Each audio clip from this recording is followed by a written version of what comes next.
in Florida. The series, though, is no gamble. The excitement is guaranteed. Hello, everyone. I'm Larry Myers for ESPN. With me, Dave Despain.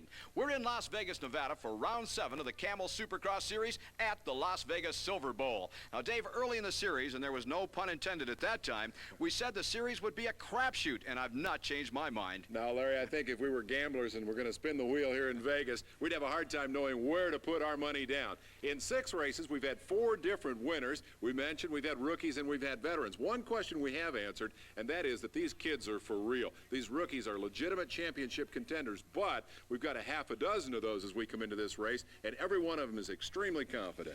Well, they're all confident, rookies and veterans alike. In fact, let's go back to Atlanta, Georgia. That was the last race that we showed here on ESPN, and take a look at some of that confidence. This was perhaps the best battle in Atlanta since the Civil War, and maybe the best Supercross race ever. Atlanta Fulton County Stadium. Johnny O'Mara on the Kawasaki jumped out front. Try and keep track of the leaders if you can. I don't think there have ever been more in a Supercross race. O'Mara held it for a while. Damon Bradshaw, number 8, twice a winner this year, would emerge as the front runner, pursued by number 1, the series champ. That's Jeff Stanton. Stanton had a shot in the lead, took a right-hand turn into the hay bales, and he's back in the pack as the field continued to struggle up front. Now, Bradshaw was strong, but not consistent. Guy Cooper got around him, and Cooper had his opportunity to lead in front of an Atlanta Stadium sellout. That opportunity also did not last very long because the Oklahoma Charger got himself in trouble, kind of came to a stop here in the left-hander, and Bradshaw says, thank you very much. He's back out front. Ricky Johnson on his heels. Johnson, perhaps one of his best rides this year. Kudrowski takes out Bradshaw, runs him into the hay bales. Kudrowski is the leader for about 100 yards. In his excursion, he caught a banner. It wrapped around his brakes, and when Mike got down to the point where he needed those brakes, all of a sudden he was in the bales and had to stop as well. Here comes the incident. Meanwhile, he's challenged by Jeff Ward and by Johnson. So when Kudrowski goes down, they're up front and battling for the lead once again. Here comes Cooper back. Remember him, he's already stopped once, but he says, no problem, I'll come back and race Ricky for the lead. Johnson, number 13, emerges as a front runner with only 4 laps to go. But the man to watch is sneaking up from behind. You'll get glimpses of him here. Number 3 is Jeff Ward on the Kawasaki. This is the Ricky Johnson of old, the man who has dominated Supercross racing over the years, but racing hurt. He's still got that right wrist problem as he and Cooper had a spectacular bar-slamming battle for the top spot. Ward kept sneaking up on him, found a different line through this set of whoop-de-doos. First pass Johnson for the runner-up spot, came back exactly 1 lap later in the same spot to make the pass that would win the race. And here it comes, Cooper up high, inside goes Ward. Cooper never saw it coming, and Ward squirted by to take the lead. With the triple pump, Jeff Ward claims his first victory of the year. From there, it was on to Daytona, part of the Camel Series, but not of our ESPN coverage. Jeff Stanton claimed his second victory of 1990 and remains a championship contender. Ward ran 5th. So at Daytona, Jeff Stanton makes it 2 wins on the season and 2 in a row at Daytona. The veterans are coming back. But I think we ought to give a call to one of the rookies of the season. In fact, he won the opening 2 rounds of the year. I'm talking about Damon Bradshaw. Then he was injured while leading the 3rd round in San Diego. Yeah, and it's nothing new for Bradshaw. He's had this problem before, lack of concentration or lapse of concentration, perhaps, while leading the race. It happened a couple of times last year in the 125 class. It's happened this year in 250. He'll not be racing tonight, and here's the reason why.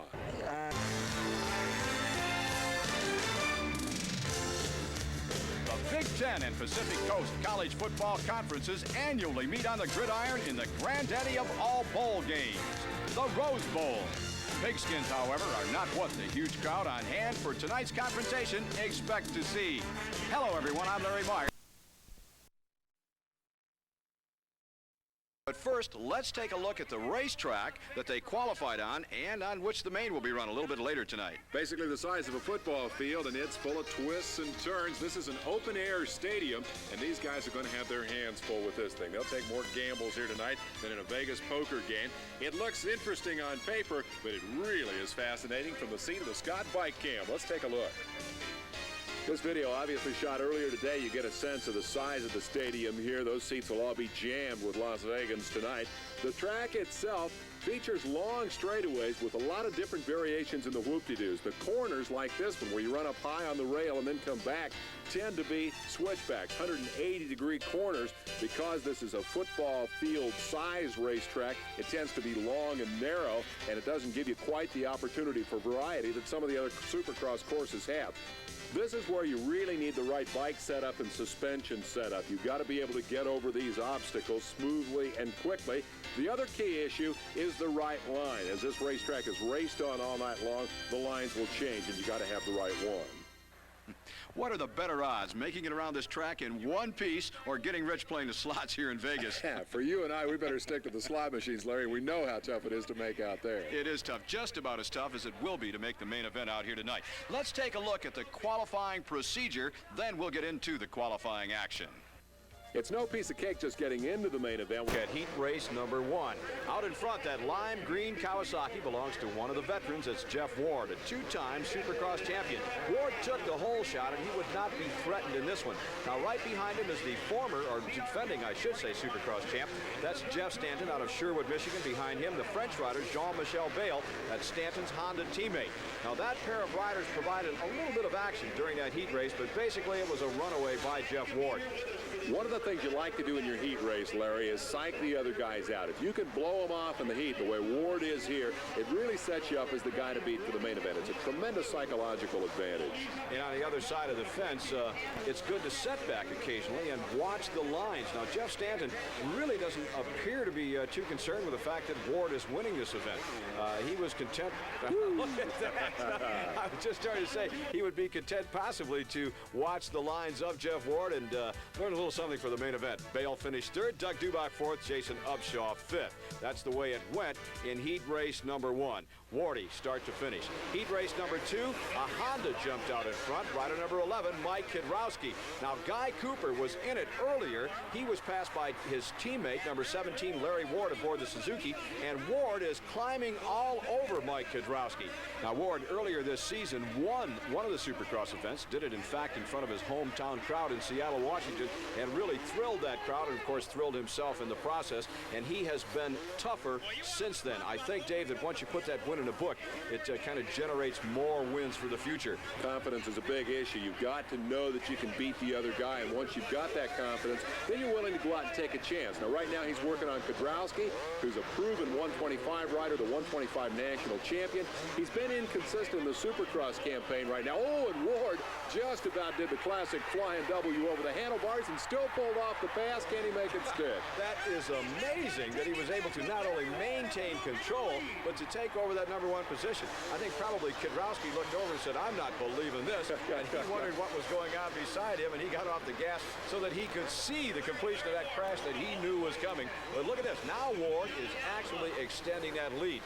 Question is, when you're in a situation like that, do you slow down now and kind of protect that lead, or do you stay on the gas and try to extend it? I think he's going to go for it. That's the confidence we talked about. The confidence that comes with winning. The confidence, oh, and he crashed his brains out right there in the hay bales. I was about to say the confidence that comes with being able to crash but not hit the ground. Ward got overconfident, threw it away, and Kidrowski should be an easy winner in this one. Indeed, he will be. But behind him, Larry Ward, who held on to that number 2 position, is going to collect $1,000 for his efforts. It's the Coors Extra Effort Award. The media votes each evening for the rider that they feel puts forth that extra effort. They award him, Coors does, with $1,000.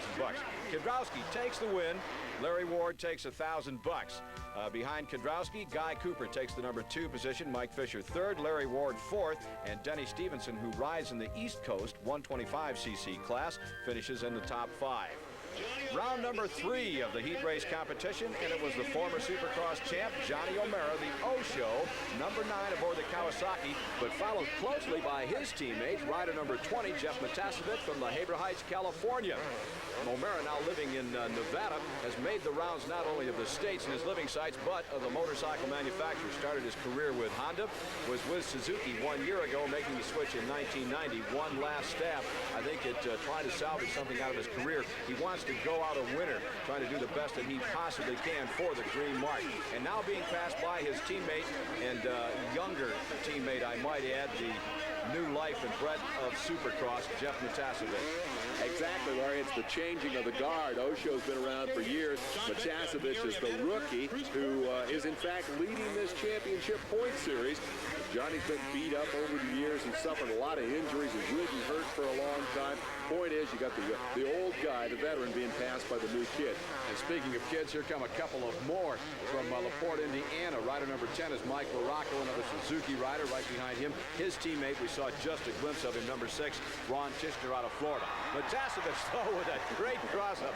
Thumbs up in the air, takes the win over O'Mara in second, LaRocco third. Ron Tishner is fourth, and rounding out the top 5, Dean Matson. We'll be back with more Supercross action right after this. It's Supercross time, camel style. I'm Larry Myers, with me Dave Despain. We've looked at the 3 qualifying heat races. Now we're into the semifinals. There'll be a pair of these. Top 2 riders out of this semi go on into the main. After the semis, one other qualifying opportunity. That's the last chance qualifier. In this one, it's Eric Kehoe, rider number 19. Kehoe switching from Suzuki to Honda, and also switching, Dave, from the life of a factory rider to that of a privateer. Now running back in the second, third, and fourth positions, it's Chris Young in second. Third was Fred Andrews, and there's a shot of Andrews. There's Young, number 102. It's a shot of Andrews, number 18. He's in third. That'll get him absolutely nowhere. Only the top 2 riders will qualify. Meanwhile, Kehoe has no concern with that. He's way out front and all by himself. Told me at Daytona he felt like he was a little trouble here. Keith Bowen has crashed. He was running fourth and was part of that battle for second, third, and fourth. Now Kehoe is even less competition up front. He takes the checkered flag, kind of walks away with that one. Chris Young, Suzuki rider, finishes in the number 2 position. And Fred Andrews, unfortunately, is going to have to, if indeed he will qualify, he'll have to make it through the last chance qualifier. Bowen picked his bike up, finished 4th, Terry Fowler 5th. Semi-final number 2 turned into a battle between a pair of riders that not a lot has been heard from in this Supercross series. Out in front aboard a KTM, comes out of Massachusetts. That's rider number 42, Keith Johnson. Right behind him is Gordon Ward, number 138. Dave, we've got enough Wards in here to start our own family. But then none of them are related. Gordon, number 42, Larry Ward, who we've already seen, and Jeff Ward are not related at all. Here's the win for Keith Johnson, but Gordon Ward is also a winner because he comes out of the semi and picks up a transfer into that championship main event. Just the last chance qualifier still to go. And Mr. Bolton, if he hopes to qualify, will have to make it through that route. Last chance qualifier, and here we are. They call this guy the king of the last chance qualifiers, and the reason is he has won more of them to transfer into the main event than any rider, I think, in the history of the sport. It's number 18, Fred Andrews, comes out of Salem, Ohio, putting the Suzuki out in front, and he'll hold on to that front running position. He'll take the checkered flag, and he'll become the 20th rider to earn his position in that main event. That will round out the field. So he's had 3 opportunities to race on this track already: his heat, the semi, and into the last chance. He should know what's going on by the time that gate drops for the main event.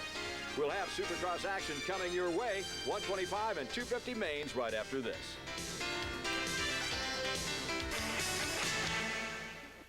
Welcome back. I'm Larry Myers, with me Dave Despain. This is round 7 of the Camel Supercross Series. We're in Las Vegas, Nevada at the Silver Bowl. Now, earlier in the program, we showed you qualifying for the main events. The mains will be coming up very, very shortly. But before we get to them, let's take a look at another bunch of youngsters that were doing some racing out here on this Silver Bowl track. Racing indeed, Larry. Hundreds of amateur riders, all vying for the opportunity to race in the Amateur Championship Series finale in Oklahoma City at the end of this campaign. We're going to show you the names of the winners and some of the best of the action.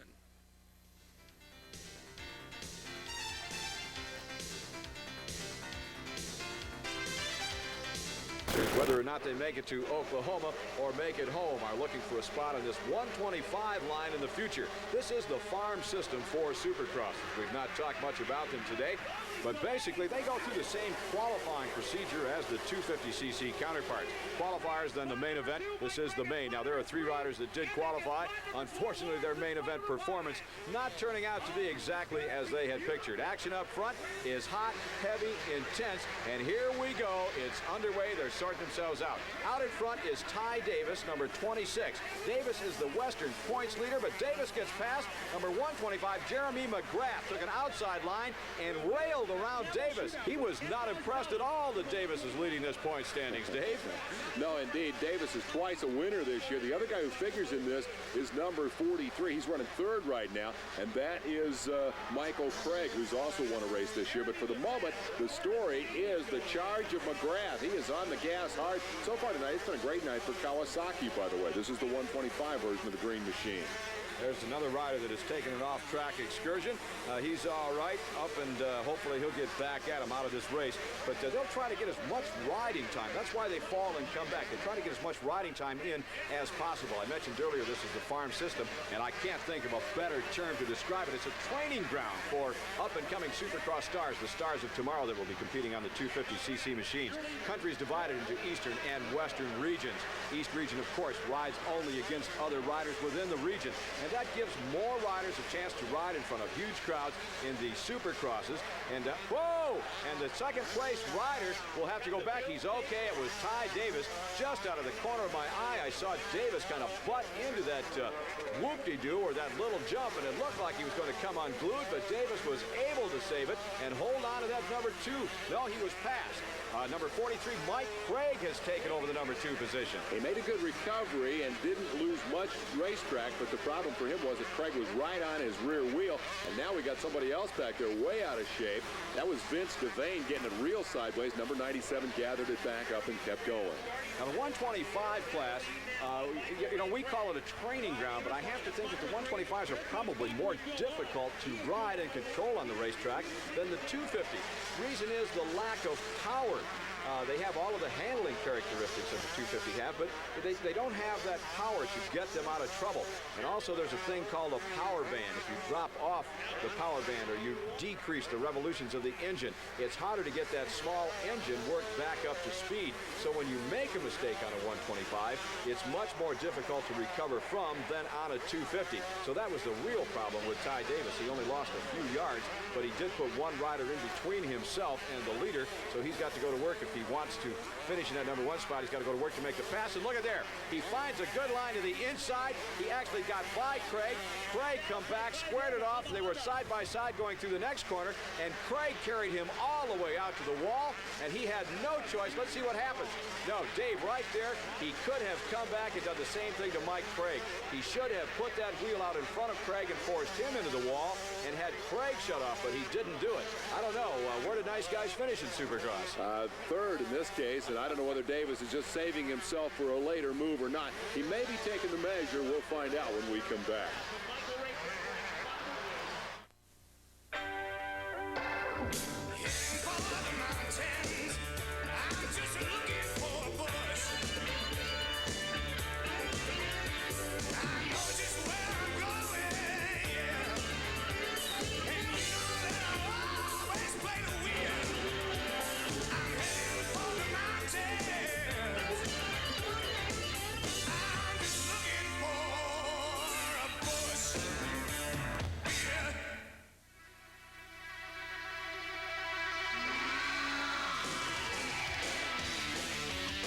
It's really no big deal.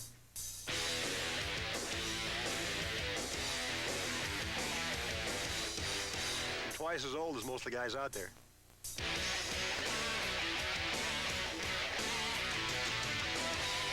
So I just go twice as fast.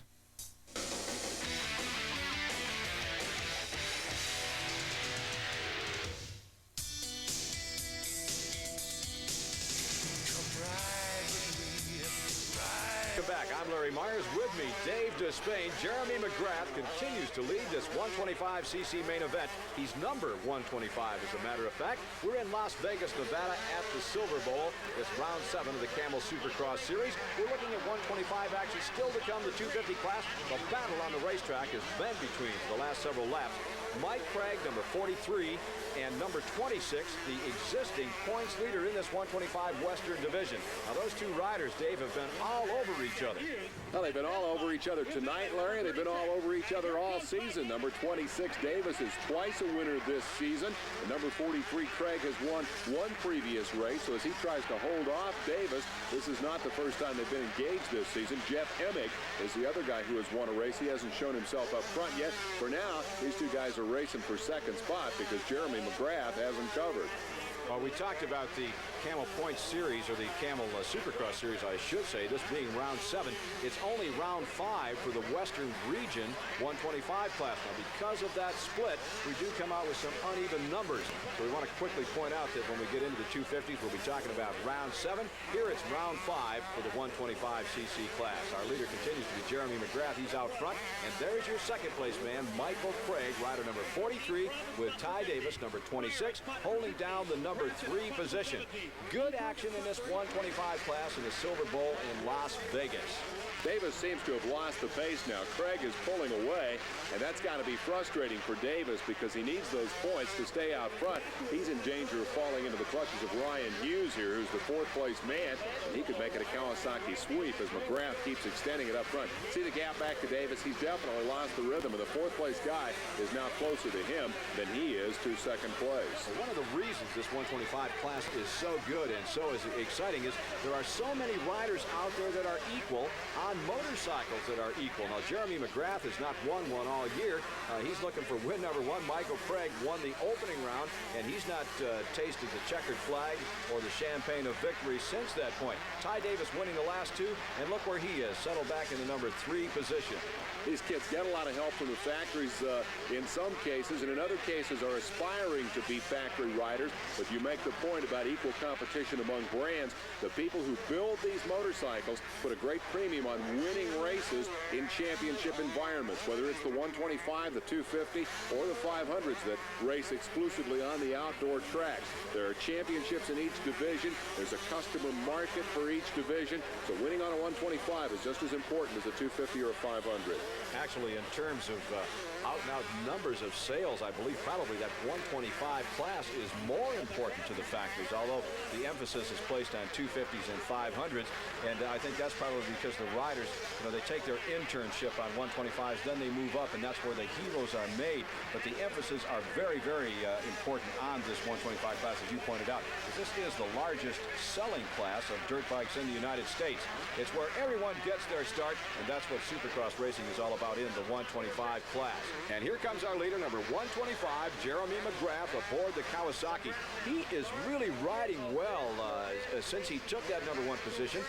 He's not been in any kind of trouble.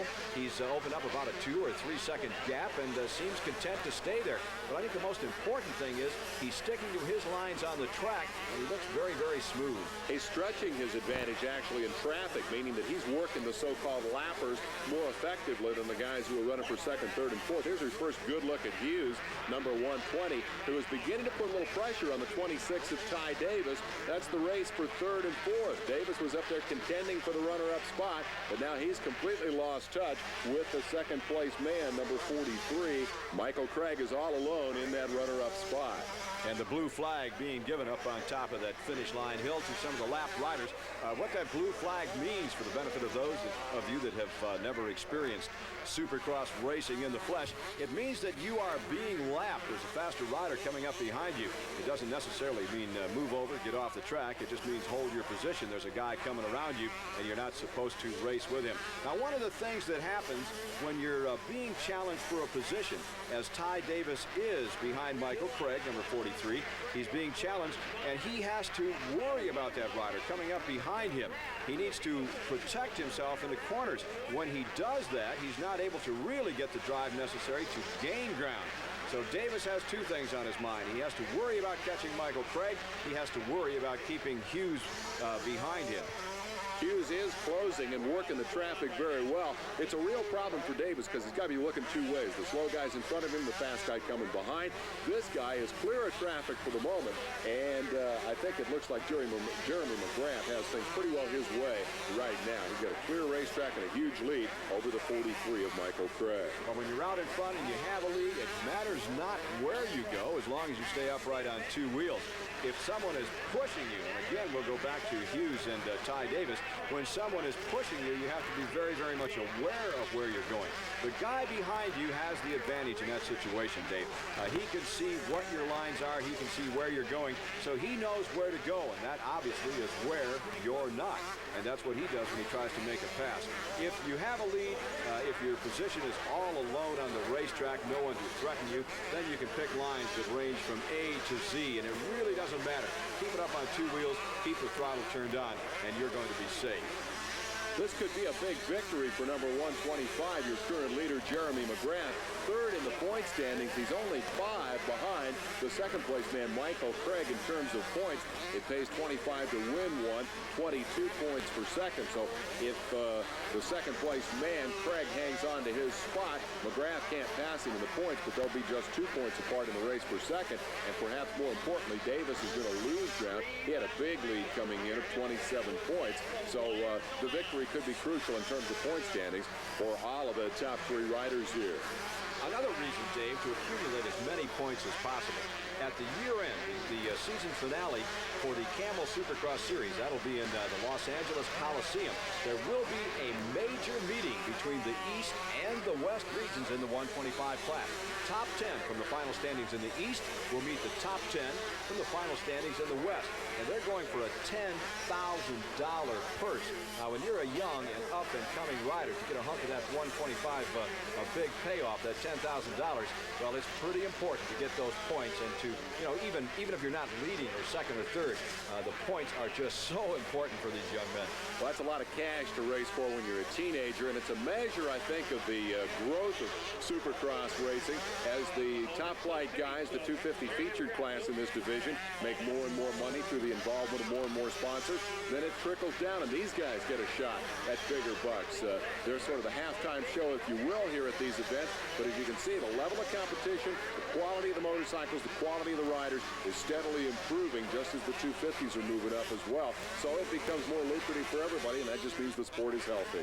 To add just a little credibility to what you just said, last year's shootout, that big shootout for the $10,000 at the LA Coliseum, turned out to be a race between 2 of the present-day 250 rookies, but stars, Damon Bradshaw and Mike Kidrowski. The checkered flag out to Jeremy McGrath. He wins his first one of the season, and he has got to be happy. He's moving closer to that number 1 spot. Of course, that was still being held by Ty Davis. And look at there, he goes over and gets the big old high five, if you can get a high five when you're on a bike. Mike Craig holds on to finish second. It was Ty Davis in third. He held off the charge of Ryan Hughes. Let's go to winner's circle. Jeremy, you have got to be pumped. Yeah, got a real good start. Felt good in the heat race and everything, and just got out in front, and it was a little easier to work from the front. And here's the impact on the standings. McGrath closes up on Craig. Davis' lead shrinks a little, but he's still on top of that Western Division. We'll be back with the featured main event for the 250s right after this timeout from the Las Vegas Supercross.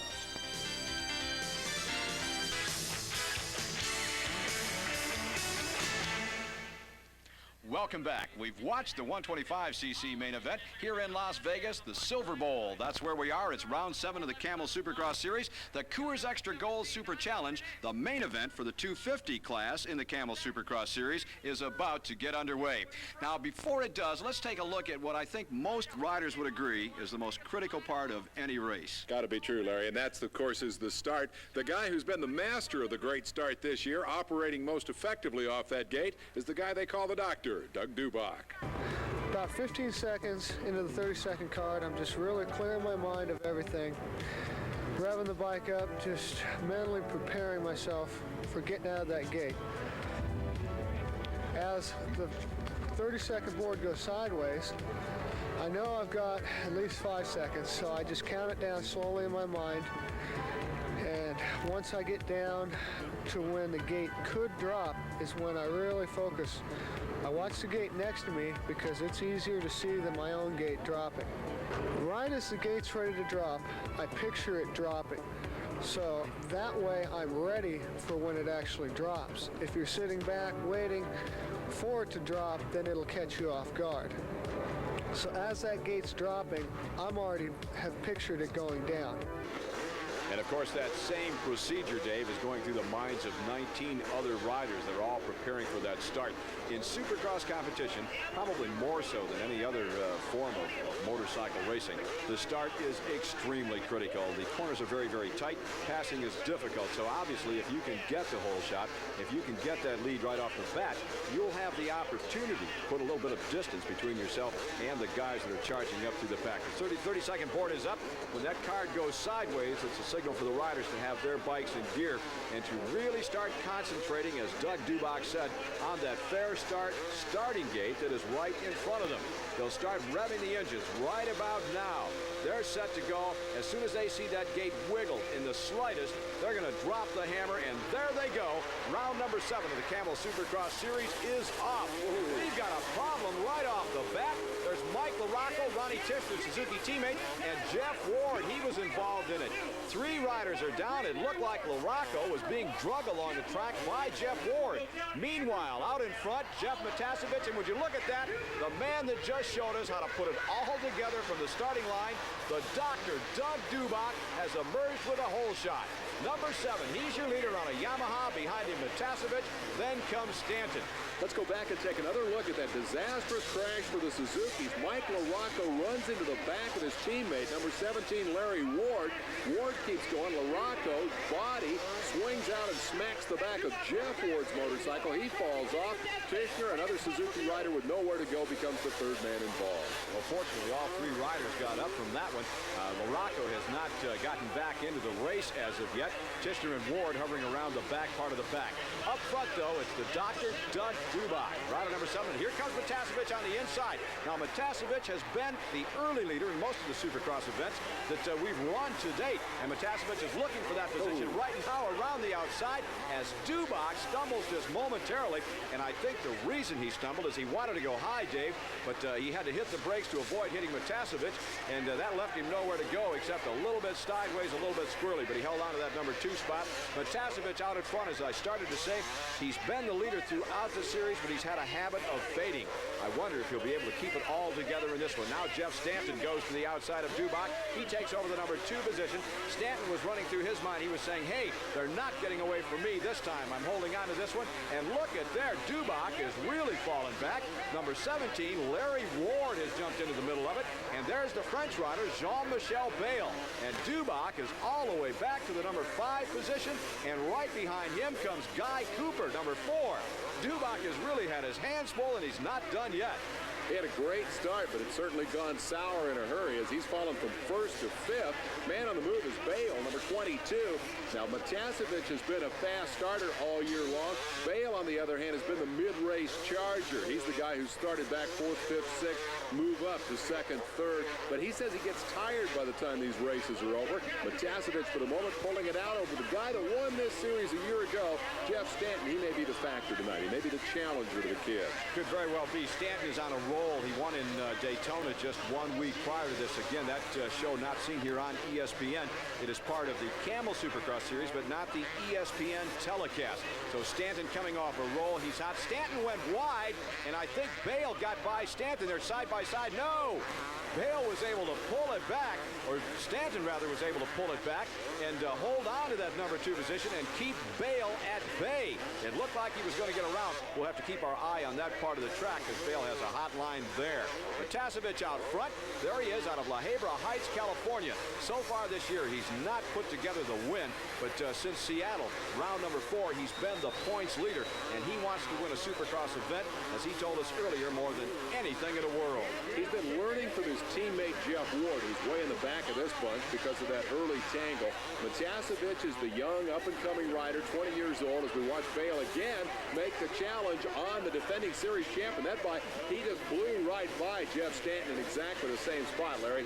He tried it. He saw it would work. He came back and made the move, and now Stanton will try to re-attack. But I think Bale's got him covered. I don't understand why Stanton was in that position 2 times in a row. He knew, I mean, he must have known that Bale was going to try to make the pass there, and he gave him every opportunity, and Bale said, hey, you're going to open the door. Son, I'm going through it. We'll be back right after this as Motacevich leads, Bale running second.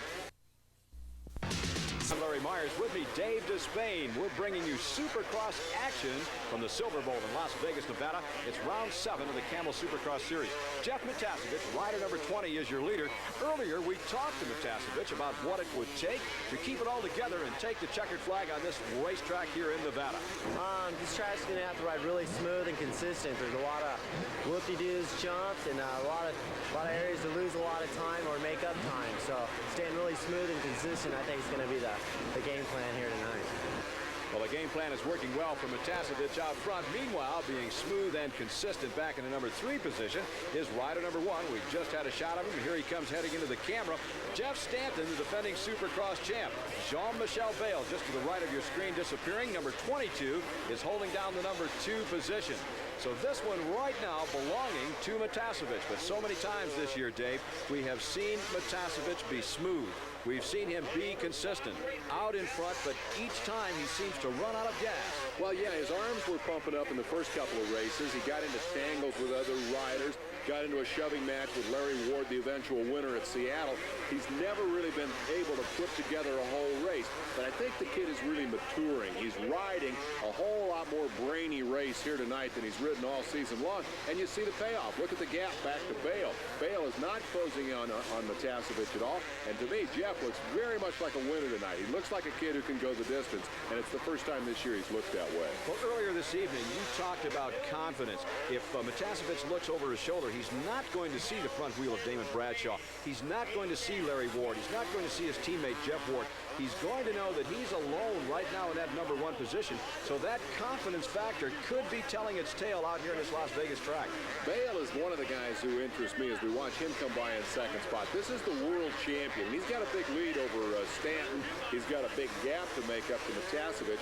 Bale doesn't seem to have the endurance that to me would mark a world champion. He's not able to close this gap on Motacevich as we see him come around. He's a full straightaway behind. He doesn't have the stamina. He's not in top shape. I don't know, maybe it's the American living doesn't agree with it. Here's the rider on the move, as you mentioned earlier, number 11, Mike Kidrowski. He's coming up to challenge Doug Dubach. You recall Dubach was the early leader in this one. And Dubach is currently running in the number 4 position. Kidrowski in 5th, looking to move into 4th. He went wide. Dubach was able to square it off, squirt down to the inside, and hold on to that number 4 spot. Dubach looked over his shoulder and said, where did he come from? He grabbed a handful of throttle, and now he's opened up about a 5-bike length lead over Kidrowski. Here's Motacevich lapping Chris Young. Quite a story. Young rode both main events tonight. Made the 125 class, came back to ride the 250. He's a tired puppy. Oh, that's got to take something out of it. You talk about an Ironman. Here's that battle for the number 4 spot. Dubach still holds on, and Mike Kidrowski now has moved up to his rear wheel. Man, he is all over him. Talk about the pressure. Dubach can not only see him, they have developed a sixth sense, and he knows he's there. He can feel him there, and he's trying to anticipate the lines that Kidrowski is going to take, and he's trying to put himself in that line. Look there. Whoa, and Kidrowski did a ram number on Dubach, and he paid the price. You don't see that very often, but Dubach came out of that one the winner. Let's take another look, Dave. Self-inflicted penalty right here. Kidrowski clearly in the wrong, came in, banged him from the inside. 9 times out of 10 what happens is it'll knock the outside guy into the hay bales, and the culprit will keep on trucking. This time Kidrowski lost the front end and fell down. The Coors Extra Gold Super Challenge main event is just about halfway over behind Motacevich. Just a second ago, we saw that big number 10 on the Coors scoreboard, indicating 10 laps down, 10 laps to go before this one is history. Now, if Motacevich is going to run out of gas, this is just about the point that it will happen in. Now, that, of course, is based on previous races that we've watched Motacevich in, but it looks to me like he really has this one under control. He's got it all together. I hope for his sake that he can keep it up, because I think that is going to give him the incentive he needs to not only win more races before this year's over, but to go on and capture that flag. And it would be good to see a youngster come up and do something like that. Dubach, meanwhile, is all alone in that number 4 position, and he's got to be gloating back there. There's the rider in the number 2 spot, Jean-Michel Bale, the French world champion. Big gap from Bale back to the third-place man. I'm curious about Jeff Stanton. Here he comes through the whoop-de-doos. He's lost the pace. The rhythm is terrible. He's shaking his head. There's something wrong here. It's got to be the motorcycle. I don't know if it's suspension, a handling problem, engine, or what, but he's not a happy camper. We'll be back with more right after this. This is how a racetrack looks when you're on it. Welcome back to Las Vegas, Nevada. There's a man that's been spinning nothing but double zeros on the roulette wheel all night long. He's your leader, Jeff Matasevich. This is round 7 of the Camel Supercross Series. I'm Larry Myers. With me, Dave Despain. If you've just joined us, you've missed a lot of exciting Supercross action.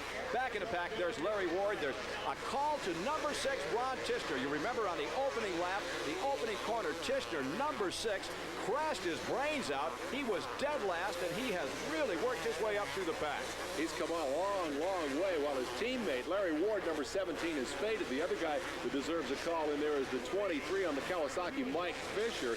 Now, this is your battle for 5th, 6th, 7th, 8th position, and Ward is around Fisher as he picks up a spot. He was your Seattle winner earlier this year. Now, earlier in the race, Ward was challenging for one of the front-running spots, but a boo-boo on the track slid him backwards, so actually he's on his way back. There's the rider in the number 4 spot, number 7, Doug Dubach, California rider. Earlier today, doing a feature on Dubach and hole shotting, and Dubach did us the favor of coming right out and leading, but he's worked his way back. Well, I think the guy that really deserves the mention here is number 6, Tischner. He was on the ground and literally the 20th place guy when this thing got underway. Not only 20th, but 20th with a big gap, having had to let the rest of the field go. And now for him to have moved into the top 10 is a very impressive ride. He's challenging Kudrowski here, who had to pick himself up off the ground. Nobody is challenging this guy. A thing called adrenaline. How many times have we seen it? A guy picks himself up off the ground. He just pounds the racetrack. He almost puts himself in a different world. He finds lines that no one else can see. He's able to go through the corners a little bit faster than anyone else on the track. Tischner is doing that right now as he charges through the pack. Jeff Matasevich, La Hebra Heights, California, is just taking this Las Vegas Silver Bowl track by storm. He is really putting it together. You know, the thing that's amazing about this is how different it is from any of the races we've seen all year. Every single Supercross main event this season has been a dogfight, and this guy has turned this one into a cakewalk. Matasevich is checked out. He's gone. Need to give credit where credit is due. We've referenced a couple of times throughout this main event and earlier telecast that Matasevich was not able to hold down that number 1 spot, that he was folding either under pressure or conditioning. We could only imagine what the problem might be. No folding here tonight. He is really putting together a fine race. He's smooth. He's hitting his lines consistently. Every time he goes into the corner, he's putting that front wheel in the same place, and consistency is what Supercross is all about. You know, we talk about him being a rookie. I think it's important to point out that this kid made a strategic decision and rode the 125 class 2 consecutive seasons. He does have more Supercross experience than the other guys in that so-called rookie class of 1990. He's also a year older. He's 20 years old. Jean-Michel Bale here in second, able to do nothing with him tonight. It is Matasevich's night, and I think it is truly the emerging of the mature star, Jeff Matasevich. More than the point leader, he's a potential champion. Before his career is over, I think we're going to see him in the winner's circle many, many times. Now, he has just put a lap on rider number 3. That's Jeff Ward. Ward was another one of those riders involved in that opening lap crash. We mentioned Tischner. The other 2 riders were Mike LaRocco, who we have not seen. LaRocco has called it a day, is on the sideline. And Jeff Ward was the 3rd rider. Ward is a lap down. Tischner is working his way through the pack. An amazing ride.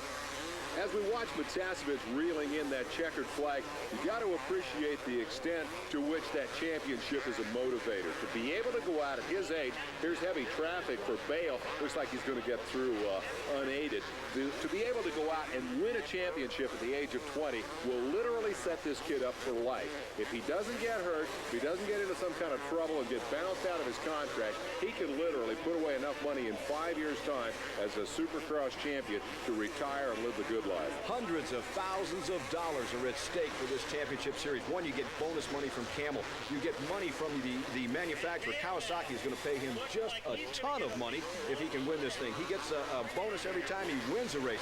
Not even talking, Dave, about the clothing contracts, the money he gets from gloves, helmets, boots.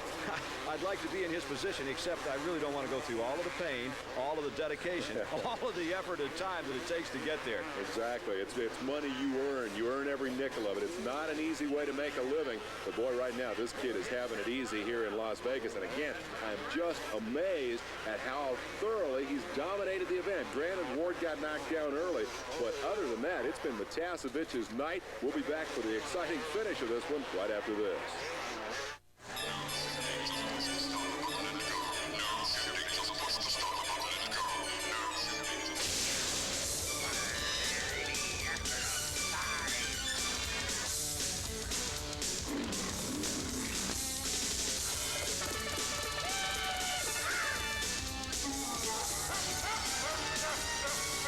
When it comes to rides, this one is serious fun.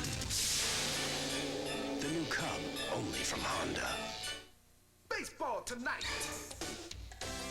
The crack of the bat and the bounce of the ball. The roar of the crowd and the umpires call. Baseball I can recommend. Sliding home on ESPN.